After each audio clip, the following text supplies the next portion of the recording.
Sébastien Duclocher qui représente Sauf qui peut le court-métrage, l'association qui porte le festival du court-métrage à Clermont-Ferrand. Ça va Sébastien? Ça va, merci. Alors qu'est-ce que tu es venu nous présenter aujourd'hui ici? Alors, je suis venu avec Johan et Lucas. On a présenté un mini espace vert sur les nouvelles technologies qui ont lieu en ce moment sur la réalité virtuelle, Alors, avec Christophe Bascoul également de l'A4. mais pourquoi Sauf qui peut le court-métrage nous présente de la réalité virtuelle? Parce que dans nos missions, c'est regarder des films classiques et on a une réflexion en ce moment sur quel type d'images sont véhiculées et regardées par les gens, avec la réflexion que les gens voient un peu moins au cinéma et qu'il y a plein d'initiatives, d'images où le spectateur est plus forcément dans la salle pour regarder des images. Donc ça veut dire, ça a commencé bien entendu avec les tablettes, avec les portables pour regarder des films, mais pas que. C'est aussi un mode de visionnement et de spectateur qui change la place du spectateur par rapport au film, et notamment avec les films immersifs, où on choisit un petit peu les cadres et les points de vue qu'on veut choisir dans un film, les films interactifs avec les téléphones, et bien entendu la réalité augmentée, la réalité virtuelle, où le spectateur est au milieu du film. Donc vous avez vraiment une mission de veille sur toutes ces nouvelles technologies qui permettent la diffusion et la production d'œuvres du visuel, hein. Oui, oui, surtout dans la mission de Pôle éducation à l'image, où on s'interroge aux pratiques des jeunes et on regarde un petit peu ce qui se passe et qu'est-ce qu'ils consomment comme type d'image, avec les jeux vidéo notamment, où les casques sont apparus sur les PlayStation 4 notamment. Et t'as pas peur en fait que le cinéma, avec l'ensemble des spectateurs qui vivent tous ensemble une émotion à travers un film, disparaisse petit à petit? Alors il y a moins de spectateurs dans les salles, c'est évident, surtout chez les jeunes, ils consomment d'autres types de supports, enfin ils ont Ouais. d'autres supports. Et effectivement, nous notre travail c'est quand même d'emmener les gens au cinéma, dans les salles de cinéma ou au festival, mais on se rend compte qu'il se passe autre chose en ce moment et c'est une évidence. Il se passe autre chose en termes de spectateurs et même en termes d'écriture scénaristique, en fait c'est assez intéressant de voir, ça a commencé avec les séries et maintenant Ouais. c'est sur les technologies un peu immersives.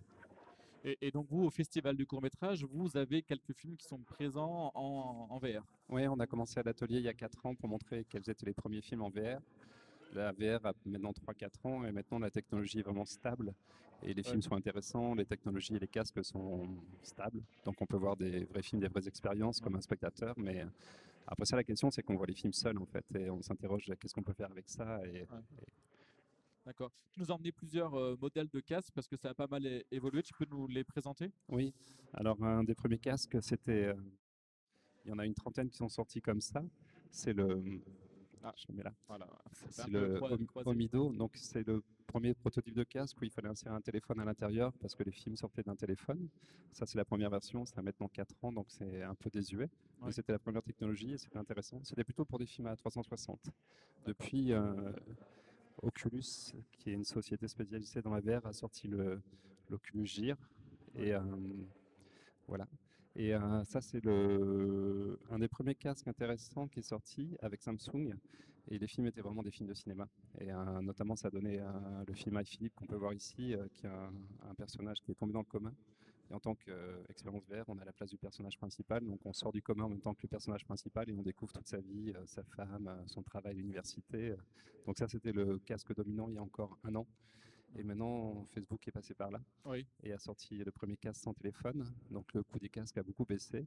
Et du coup, les contenus sont toujours intéressants. Et en termes de casque, en fait, sur les films, les contenus sont intéressants. Ils développent beaucoup de films jusqu'à sortir des bandes annonces en VR de longs métrages de cinéma. Ah oui. On est en train de montrer Jurassic World là-bas, justement. Et du coup, les majors s'accaparent la VR pour faire la promotion des longs métrages. D'accord. Et le dernier casque qui est le plus intéressant aussi, c'est le HTC Vive où on est en immersion dans 9 mètres carrés et là on peut se déplacer et avoir une expérience qui est plutôt jeu là pour le coup, mais qui est vraiment intéressant parce que on est traqué en fait et Ouais. nos mouvements sont insérés dans un jeu et sont en interaction avec le jeu. D'accord.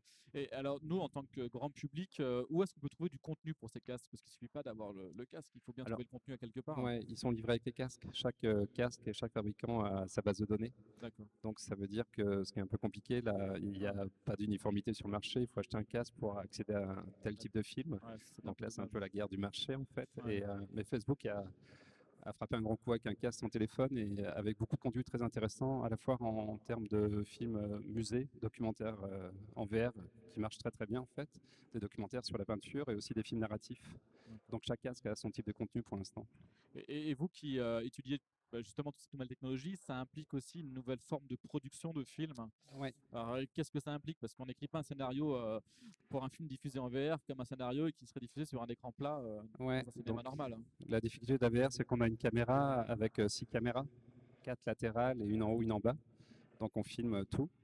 Donc on ne peut pas faire Il n'y a un pas de gros plan ouais. sur toi, par exemple, parce que Ouais. en termes de spectateur, c'est trop violent. Donc on écrit plutôt des films avec des cadres moyens ou plans d'ensemble. Et en termes de scénario, en fait, le gros enjeu de la VR, c'est au niveau des scénarios en même temps. Il faut écrire des situations qui permettent d'avoir une action là, là, là, là, et éventuellement en haut et en bas, en fait. Donc ça implique de maintenir le spectateur, parce que un des défauts, ça serait de se tourner quelque part et qu'il ne se passe rien, et là tu lâches un peu le spectateur. Donc les films sont écrits plutôt dans un contexte situationnel où le spectateur et le personnage principal sont au milieu d'une scène, plutôt plan moyen, plan d'ensemble. Donc ça implique tout un changement dans l'écriture. Ah oui, oui, il faut écrire en araignée dans tous les côtés, ouais. C'est une innovation d'usage également, Bien sûr, ouais, plus que ouais. technologique. Ouais. Bien D'accord. sûr. Ouais. Et l'équipe, ça qui appartient en ce moment, Oui. notamment. Ouais. Et la réalité augmentée, vous vous y intéressez ou pas? Oui, alors c'est un peu plus jeune que la VR Oui. et ça a commencé il y a 2 ans. C'est vraiment intéressant et bon, il y a des scientifiques qui pensent que la RA va prendre le pas sur la VR. Je ne sais pas. Nous, on s'intéresse plutôt à la VR parce que c'est plutôt encore cinéma et il y a des films. Mais la réalité augmentée, c'est incroyable. Ça permet de visiter une expo d'une autre façon.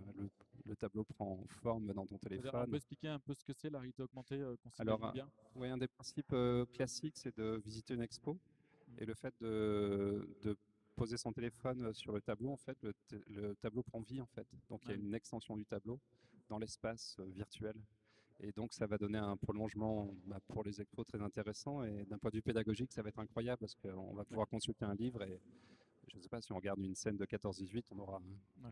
une scène de 14-18 qui va sortir sur le téléphone. Donc ça va permettre des contenus pédagogiques et interactifs. Et pour les musées, fantastique. Ouais. D'accord. Mais la technologie est plus récente que la VR et elle n'est pas encore Donc, complètement ouais, il n'y a encore développée. pas assez de recul. Mais le champ est immense et D'accord, ok. ouais. Ok. Bah, je te remercie, Sébastien. Merci.